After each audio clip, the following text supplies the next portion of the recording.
أعوذ بالله من الشيطان الرجيم. بسم الله الرحمن الرحيم. قل إن ضللت فإنما أضل على نفسي وإن اهتديت فبما يوحي إلي ربي إنه سميع قريب. صدق اللہ العظیم. آیت نمبر 50 سورہ سبا. انشاءاللہ آج یہ سورت مکمل کریں گے ہم. پیارے نبی صلی اللہ علیہ وسلم پھر مشرکین مکہ سے کہہ رہے ہیں، جو اپنے نبوت کے دلائل پیش کر رہے تھے، جو ہم پڑھ رہے ہیں. اس سے پہلے بھی ہم نے یہ بات واضح کی. اللہ تبارک و تعالیٰ نے جب یہ والی آیت جب پچھلی بار ہم نے پڑھی کہ اللہ تبارک و تعالیٰ حق کو مارتا ہے باطل پر، یقذف بالحق، یعنی حق کو واضح کرتا ہے. کس طرح سے؟ قرآن پاک نازل فرما کر. یقذف مارنے کو کہا جاتا ہے. فی ظلال القرآن کے مفسر سید قطب علیہ الرحمہ نے کہا کہ آپ یہ سمجھو کہ وہ حق کے گولے برسا رہا ہے، یعنی باطل کا کچومر نکالنے کے لیے وہ حق کے گولے برسا رہا ہے. یعنی حق کے گولے علم کی صورت میں، یعنی حق کو اس طرح سے اللہ تعالیٰ واضح کرتا ہے گویا اب باطل کو سر چھپانے کی بھی جگہ نہیں ملتی. کوئی بھی شخص یہ نہیں کہہ سکتا کہ میرے سامنے یا میرے ذہن میں حق کی کوئی دھندلی تصویر ہے، بلکہ کلیئر کٹ ہے. اللہ ایک ہے، کوئی اس کے ساتھ اس کا شریک نہیں ہے. یہ اتنا اس قدر واضح چیز ہے کہ خامخواہ میں لوگ کوئی اپنے آپ کو اندھا کہے، اندھا بنے، وہ الگ بات ہے. اب فرمایا جب پھر کہا کہ سنو، اگر تم کہتے ہو کہ میں گمراہ ہوں، قل کہہ دیجئے آپ نبی صلی اللہ علیہ وسلم، ان ضللت، اگر میں بہکا ہوا ہوں، اگر میں راہ راست سے ہٹا ہوا ہوں، جیسا کہ تم کہتے ہو، اور تمہارا یہ کہنا درست تو نہیں ہے، لیکن اگر تم کہتے ہو کہ میں راہ راست سے ہٹا ہوا ہوں، میں بہکا ہوا ہوں، تو سن لو، فَإِنَّمَا أَضِلُّ عَلَى نَفْسِي، تو اس کا وبال میرے اوپر ہوگا. یعنی اس کا جواب تم نے نہیں دینا، اس کا وبال میرے اوپر ہوگا اگر میں بہکا ہوا ہوں، راہ راست سے ہٹا ہوا ہوں. وَإِنْ، اور اگر اہتدیت، میں ہدایت پر ہوں، اگر میں راہ راست پر ہوں، سیدھے راستے پر ہوں، فَبِمَا يُوحِي إِلَيَّ رَبِّي، تو یہ صرف اس وجہ سے کہ جو میرا رب مجھ پر وحی نازل فرماتا ہے. تو یہ اس وحی کی برکت سے، گویا اس قرآن کی برکت سے میں راہ راست پر ہوں. وہ یہاں بھی آپ دیکھیں کس قدر انکساری ہے کہ اس میں میرا کمال نہیں ہے. حضور فرماتے ہیں کہ یہ اللہ تبارک و تعالی مجھ پر وحی نازل فرماتے ہیں. جو اللہ انہ سمیع قریب، جو اللہ سننے والا اور بہت قریب ہے. یہ اس وقت کے جو مشرکین مکہ تھے ان کا بھی یہ عقیدہ تھا کہ اللہ قریب ہے، اللہ سنتا ہے. یہ بات وہ مانتے تھے. تو کہا کہ آپ بھی مانتے ہیں، آپ بھی جانتے ہیں اللہ سمیع ہے، اللہ قریب ہے. تو گویا اس میں اگر کوئی غلطی ہوگی وہ تو مجھ سے پوچھے گا اگر میں غلط بتا دوں گا، لیکن آپ کو یہ کلیئر کر دوں، میں واضح کر دوں کہ اگر خدا نہ خواستہ، یہ تو صحیح نہیں ہے کہ اگر میں غلط راستے پہ ہوں تو اس کا وبال مجھ پہ، لیکن یہ بھی یاد رکھو اگر میں صحیح راستے پر ہوا تو یہ میرے رب کی وجہ سے ہے. اور اگر تم نے میری بات نہیں مانی تو تم صرف مجھے ناراض نہیں کرو گے، تم اللہ کو ناراض کرو گے. تو اللہ کو ناراض کرنے کا مطلب تم سمجھتے ہو، تم ان قوموں سے واقف ہو. عاد کے ساتھ کیا ہوا، سمود کے ساتھ کیا ہوا، اہل مدین کے ساتھ کیا ہوا، آل فرعون کے ساتھ کیا ہوا، یہ تم سب جانتے ہو. تو یہ جان لو کہ اگر میں ہدایت پر ہوں اور جیسا کہ ہوں اور یہ میرے رب کی وجہ سے ہے، تو میرا انکار، دوسرے لفظوں میں یہ رب کا انکار ہوگا، یہ کوئی معمولی بات نہیں ہوگی. ولو ترا، اب یہ تو ان کو سمجھانے کی بات تھی، یہاں تک بار بار سمجھا رہے تھے. اب کئی دنوں سے آپ سن رہے ہیں کس کس طرح سے کس کس قسم کے دلائل دیے گئے ان کو بات سمجھانے کے لیے. اب کیا فرمایا جا رہا ہے؟ اب ان سے ہٹ کر اللہ تعالیٰ فرماتے ہیں پیارے نبی صلی اللہ علیہ وسلم سے، ان سے بھی اور ہم سے بھی، تمام جو بھی اس قرآن کو پڑھنے والا ہوگا، وَلَوْ تَرَا، اور کاش کہ تم دیکھتے، اے نبی صلی اللہ علیہ وسلم کاش تم دیکھتے، یا ہم سے کہا جا رہا ہے اے قاری قرآن، اے قرآن کے پڑھنے والے، کاش تم اس وقت کا اندازہ کر سکو، کاش تم دیکھ سکو، اِذْ فَزِعُوا، جب وہ گھبرائے گھبرائے پھر رہے ہوں گے. کب اب ان سے منہ موڑ کر، اب ان کے ساتھ بات نہیں ہے، اب مومنین سے بات ہے، قرآن پڑھنے والوں سے اور حضور سے، کہ کاش اس وقت تو یہ بڑی ڈھینگے مار رہے ہیں، کبھی آپ کو کہہ رہے ہیں شاعر، کبھی کاہن، کبھی مجنون، کبھی کچھ کبھی کچھ، لیکن کاش تم یہیں سے دیکھ سکو، تم ذرا وہ تصور کر سکو کہ اس دن جب یہ گھبرائے ہوئے ہوئے، اِذْ فَزِعُوا فَلَا فَوْتَ، تو یہ بچ نہیں پائیں گے، یہ بھاگ نہیں پائیں گے، فلا فوتا، یہ کہیں بچ نہ سکیں گے، بھاگ نہیں سکیں گے. وہ اخذو، اور پکڑ لیے جائیں گے، من مکان قریب، قریبی جگہ سے. مکان قریب کے الفاظ استعمال کر کے اس وقت کا نقشہ کھینچا ہے پروردگار عالم نے، کہ جب ان کی آنکھ کھلے گی، جب وہ دہشت چھائی ہوگی ان پہ، وہ سمجھیں گے کوئی دیکھ نہیں رہا ہے تو موقع ہے بھاگنے کا. وہ بھاگنے کی کوشش کریں گے تو اللہ تعالیٰ فرماتے ہیں اخذوا من مکان قریب، قریب سے وہ پکڑ لیے جائیں گے. اچانک ان کے سامنے کھڑے ہو جائیں گے وہ فرشتے جو ان کے ساتھ رہے تھے یہاں بھی، اچانک وہ کھڑے ہو جائیں گے، پھر اپنی آنکھوں سے ان کو بھی دیکھیں گے، ان کو جکڑیں گے، ان کو باندھیں گے. وہ فرمایا وہ اخذوا من مکان قریب، جب ان کو باندھیں گے اب ان کو پورا یقین ہو جائے گا اب ہم بچنے والے نہیں، اب ہم کہیں بھاگ نہیں سکیں گے. پھر کیا کہیں گے؟ یہ اس وقت کا منظر پیش کر رہا ہے اللہ تعالیٰ.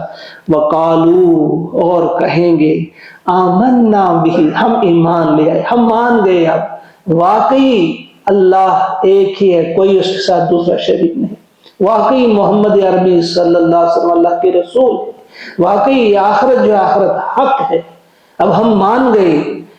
آمنا بھی، تو فرماتے ہیں وَأَنَّا لَهُمُ التَّنَاوُشُ مِن مَّكَانٍ بَعِيدٍ، وَأَنَّا، اور کہاں اور کیسے، لہم ان کے لیے، التناوش، تناوش اور تناول یہ قریب المعنی ہے، ایک ہی معنی اس کی ہے، یعنی جو قریب ہو، جو پکڑ میں ہو، جو بالکل نزدیک ہو، جس کو انسان پکڑ سکے، گرفت میں آ سکے. اب کیسے وہ پکڑ سکیں گے؟ من مکان بعید، دور جگہ سے، یعنی ایک ایسی چیز کو پکڑنے کی کوشش جو ہوگی وہ سعی لا حاصل ہوگی جو دور ہوگی. اب مکان بعید میں ہوں گے، اس کا مطلب یہ ہے کہ اس وقت آپ دور آ گئے ہو. کہاں؟ یہ دار الجزا ہے. یہ ایمان کو پکڑنا جو تھا آپ نے، جو آپ نے اللہ کا اقرار کرنا تھا، رسول کا اقرار کرنا تھا، آخرت کو ماننا تھا، جو ایمان لانا تھا آپ نے، جو اللہ کے احکامات کی پابندی کرنی تھی، وہ دار العمل میں یا دار الامتحان جسے کہتے ہیں دنیا، وہ جگہ یہاں تھی. اب آپ بہت دور آئے ہو، یہاں سے کیسے تو وہ چیز پکڑ سکتے ہو؟ وَأَنَّا لَهُمُ التَّنَاوُشُ مِن مَّكَانٍ بَعِيدٍ، اب کیسے اس چیز کو پکڑا جا سکتا ہے؟ بعید، آگے ہیں آپ، بہت دور سے کیسے اس کو پکڑ سکتے ہو؟ وہ تمہاری ریچ سے باہر ہے، آؤٹ آف ریچ ہے، کافی دور ہے. اور جب وہ موقع تھا تب کیا کیا تم نے؟ وَقَدْ كَفَرُوا بِهِ مِن قَبْلُ، اس وقت تم نے اس کا انکار کیا، اس وقت تم نے اس آخرت کا انکار کیا کہ واقعی کبھی ہم اٹھائے جائیں گے، پھر پکڑے جائیں گے، پھر جکڑے جائیں گے، اللہ کے سامنے حاضر کیے جائیں گے، ہم سے کچھ پوچھا جائے گا. یہ قرآن کریم جو ہے صرف اس لیے نہیں ہے کہ ہم کسی کی داستان پڑھیں، یہ اس لیے ہے کہ ہم اپنے آپ کو یہ بات سمجھائیں، یقین کی وہ کیفیت اپنے اوپر طاری کریں کہ وہ گھڑی آنے والی ہے. میں، آپ، ہم سب ایک وقت ہوگا جب ہم کھڑے ہوں گے، اور ہم بھی اگر بھاگنے کی کوشش کی تو ہم کو جکڑا جائے گا، قریب سے پکڑا جائے گا، جکڑا جائے گا. ایک فرشتہ باندھ کر چلائے گا انہیں، اور دوسرا نام اعمال اس کے ہاتھ میں وہ کتاب ہوگی، گویا ویڈیو وہ بنی ہوئی ہوگی، کس قسم کی کیا ہوگی؟ دو فرشتے وہی جو یہاں ہمارے ساتھ ساتھ رہتے ہیں، ایک جھگڑے گا تو یہ ان کے لیے ہے جو نافرمان ہیں، جو فرمان بردار بندے ہوں گے ان کو پکڑیں گے نہیں، ان کو بڑے ادب کے ساتھ، ان کے ساتھ محبت ہوگی، ان کو وہ کہیں گے مت گھبراؤ، آپ کے لیے کوئی پریشانی نہیں۔ وہ دوسری جگہ پہ ہم پڑھ بھی چکے ہیں، آگے بھی آئے گا۔ وَقَدْ كَفَرُوا بِهِ مِنْ قَبْلُ وَيَقْذِفُونَ بِالْغَيْبِ مِنْ مَكَانٍ بَعِيدٍ، اور وہاں جب تم نے یہ بات ماننی تھی وہاں تم مختلف قسم کی باتیں چھانٹتے تھے، من مکان بعید، دور جگہ سے آپ ایسے ایسے اٹکل اس قسم کی باتیں کرتے تھے، کبھی کہتے تھے شاعر ہے، کبھی کہتے تھے جادوگر ہے، کبھی کہتے تھے ساحر ہے نعوذ باللہ، اور کبھی کہتے تھے اس قرآن کو یہ کیا ہے، یہ تو جادو کی کتاب ہے نعوذ باللہ۔ کہ وہاں تم نے یہ بکواس کیا، وہاں تم نے یہ بک بک کی، تو یہاں تم کہو گے ایمان ہم لائے، یہاں آپ کا ایمان لانا معتبر نہیں، اب تم آگے ہو دار الجزا میں، یہ یہاں رزلٹ سنایا جائے گا، اب یہاں امتحان نہیں ہے، امتحان کی جگہ سے آپ بہت دور آگے ہیں۔ وہ یہ بات کریں گے تو پھر اچانک کیا ہوگا؟ وَحِيلَ بَيْنَهُمْ وَبَيْنَ مَا يَشْتَهُونَ، وحیل حائل کر دیا جائے گا، آڑ کر دی جائے گی، بینہم ان کے بیچ، وبین ما یشتہون اور اس کے بیچ جو وہ چاہتے ہوں گے، ان کی آرزویں جو ہوں گی، ان کی تمنائیں جو ہوں گی، ان کی تمناؤں اور ان کے بیچ آڑ کر دی جائے گی۔ تمنائیں کیا ہوں گی؟ انہیں وہ جگہ بھی دکھائی جائے گی کہ اگر تم نے فرما برداری کی زندگی بسر کی ہوتی، دیکھو تم نے کہاں رہنا تھا، جنت کے وہ نظارے ان کے سامنے لائے جائیں گے، وہ دل فریب نظارے، دل نشین جگہ، خوبصورت، دیکھو کہاں رہنا تھا تم نے، لیکن تم نے جو اللہ کی نافرمانی کی، چلو اب دیکھو تم کہاں جاؤ گے۔ کہا ان کے درمیان، پھر ان کے درمیان اور ان کی آرزوؤں کے درمیان، ان کی آرزویں تو یہی تھی ہم ان جگہوں پہ رہتے، ان خوبصورت جگہوں پہ رہتے، آرام کرتے، کیا کیا ان کے لیے تھا وہاں پہ، ما یشتہون جو ہم پڑھ چکے ہیں، لکم فیہا ما تشتہی انفسکم، وہاں آپ کے لیے وہ چیز ہوگی جو آپ کا من چاہے گا، ولہم فیہا ما یشاؤون، ان کے لیے وہاں وہ چیز ہوگی جو وہ چاہیں گے۔ تو یہاں وہی ہے کہ اشتہا جو ہوگی، جس کی بھوک ہوگی، جس کی چاہت ہوگی، وہ چاہت والی چیز اور ان کے درمیان آڑ کر دی جائے گی۔ کما فعل باشیائہم من قبل، جس طرح سے کیا گیا ان سے جو ان کے ہم مشرب تھے، اشیائہم، اشیاء کیا ہوتا ہے؟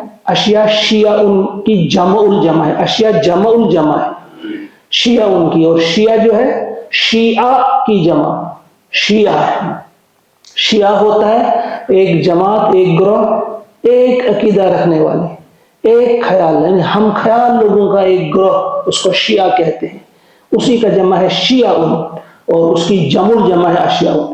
کیا وہ اپنے ان ہم خیال، ہم مشرب لوگوں کے ساتھ جیسا کیا جائے گا وہی ان کے ساتھ بھی کیا جائے گا، جیسے قوم عاد، قوم سمود وغیرہ جو ان کے ساتھ کیا گیا، ان کے ساتھ بھی وہی کچھ ہوگا۔ وحیل بینہم وبین ما یشتہون کما فعل باشیائہم من قبل انہم کانوا فی شک مریب۔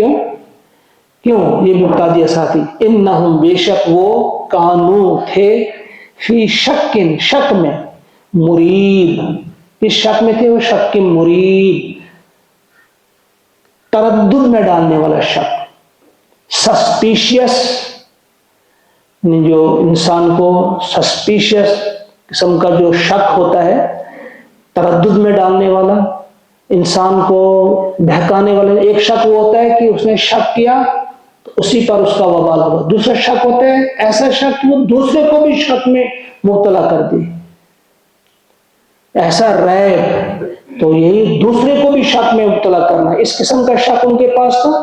انہم کانوا فی شک مریب، سسپیشیس، ڈاؤٹ، ایک ڈاؤٹ ہوتا ہے صرف شک اپنے لگ، دوسرا ہوتا ہے ایسا شک جو دوسرے کو بھی اس میں مبتلا کر دے۔ تو فرمایا فی شک مریب، وہ تھے اتنے شک میں، ہمیں بار بار اپنے آپ پر غور کرنا چاہیے. جو قرآن کو مانتے نہیں ہیں ابھی تھوڑی دیر ان کو ایک سائڈ میں رکھ لیجیے. اگر ہم اپنی زندگیوں پر غور کریں گے کیا ہمیں وہ یقین ہے کہ یہ شک کی کیفیت ہمیں بھی ہے؟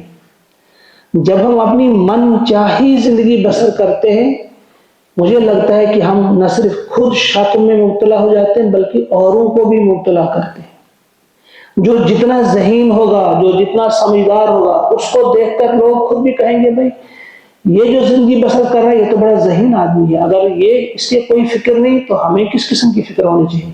گویا یہی ہمارے لیے پھر آئیڈیل ہے. تو ہمیں بار بار جاننا چاہیے اللہ بچائے کہیں ہم اس شک کے مرید میں تو نہیں ہے. تردد میں مبتلا کرنے والا شک کہیں اس میں تو ہم نہیں ہیں.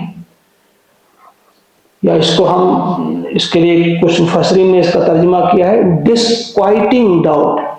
ڈسکوائٹنگ یعنی جو اطمینان سے محروم کر دے, اطمینان سے محروم کر دینے والا شک. کچھ لوگوں نے انگریزی جو ترجمہ کرنے والے ان کو ایک یہ ترجمہ بھی کیا ہے.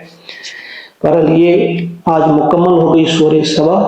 اللہ تعالیٰ سے دعا ہے کہ وہ ہم کو توفیق عطا فرمائے کہ وہ ہم سمجھ پائیں ان آیات کو اور عمل کرنے کی توفیق عطا فرمائے. تو یہ جو اس صورت میں آخرت کا ہی خوف, رسالت کو واضح کرنا اور آخرت کی یاد دہانی تھی اس میں. اسی لیے لاسٹ میں جو کنکلوژن ہوتا ہے کسی بھی صورت کا اس میں پورا وہ اس کا بتا دیا جاتا ہے, جسٹ آ جاتا ہے اس میں. ان آیت کو ایک بار ہم سنیں گے, آخری 5 آیات ہے یہ.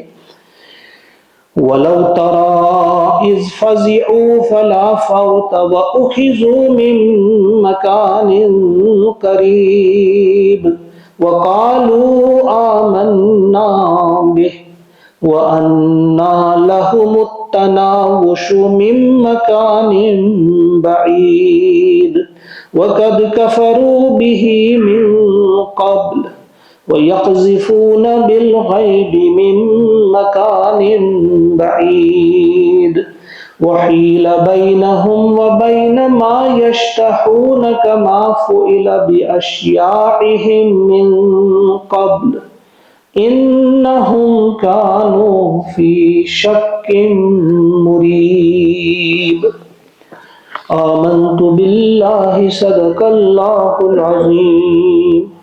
اللہم ارحمنا بالقرآن اللہم ارحمنا بالقرآن واجعلہ لنا اماما وہدا ونورا ورحمہ واجعلہ لنا حجتا یا رب العالمین. ربنا تقبل منا انك انت السميع العليم. آمین.